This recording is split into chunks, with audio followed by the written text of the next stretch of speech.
I'm going to go over a quick setup to foam roll the back of the hip. Now remember, foam rolling is not supposed to be a lesson in self-torture. In fact, the research on it's really not terribly convincing that it's all that effective at actually improving someone's condition. That said, it can feel good for certain things, and it gives you at least some tool to use in those moments when there's really nothing else available. So, with that said, any kind of foam roller will suffice. I like this one by Trigger Point Therapy because of its reinforced core. It just got the softness on the outside, but a firmness on the middle there that kind of makes it, I find to be the most comfortable foam roller. So we're going to sit on that roller. If I am intending to roll my right hip, I'm going to put my right ankle over my left knee.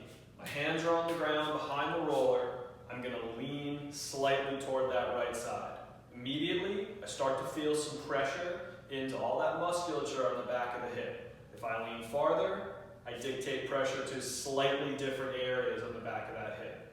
Once I'm here, I'm just rolling.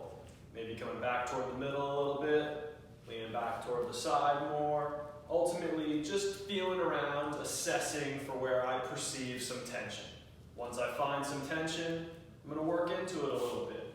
Maybe I'm going to lean into it harder. Maybe I'm going to pull my knee up a little closer to my chest and stretch that muscle on the back of the hip a little bit harder. But we're just rolling into that tissue, maybe for a minute, maybe longer if it feels good. There's no appropriate amount of time. We could go slightly more sideline to get that small chunk of muscle that's right above the hip bone but below the pelvis.